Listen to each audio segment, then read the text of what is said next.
Kini ang paboritong dula sa mga batang 90s nga sagad, mga kalalakinan. May pakay man o wala ang imong nga pamato, basta haon ka magpatuyok nini, ikaw lang daog. Kung sa kini, atong siren sa report ni Jandy Esteban.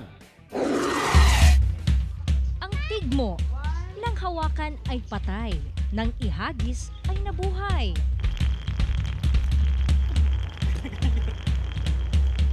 Hi sir, kabalo pa ka unsa pa ni? Trumpot. Kabalo pa ba ka sa dula nani? Oh, trompo.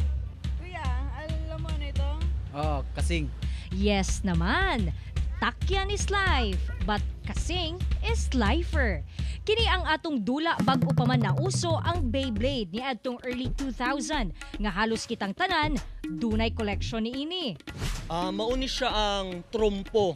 Way back then sa ato ang mga ancestor domain. And then for that, sa ato ang culture, sa history sa mga Filipino, this is a Filipino games. Dinhi sa Barangay 76-A Bukana, Davao City, nagtapok ang mga bata aron magdula og kasing. Sulod sa upat ka players, ang matag usa dunay pamatong kasing. Dapat tirahon sa usa ka player ang kasing sa uban. Kaya kong tips pa unsa gwapo tuyok sa kasing. Loh, matay.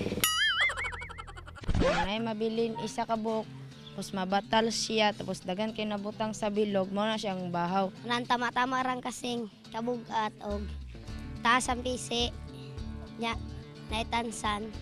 O kung dili man, panindot tayo tricks. Sigurado mga kapuso, ikaw sab nagdula og kasing nga certified kalye sport na tanan kaniadto. Unsay memories nimo niini? Pag ana na ko ma'am, naigo ang kuan, piso. Naigo ang piso. Naigo akong tila ni na ang igan jud ko na diri steel. Kuan man namon dula kanang kuan nay ba buakay ani. Siyempre, enjoy kayo ni sa mga friends nako, sa mga kaklase nako. Isure daw be? Tirahi daw be?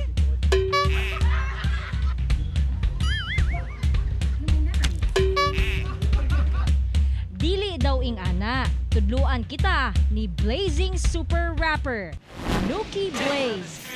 Imo ni siyang i-grip dire. And then for that, imo siyang i-roll.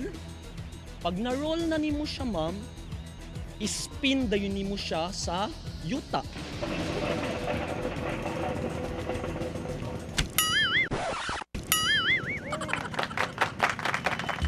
Ako si John D. Esteban para sa One Mindanao.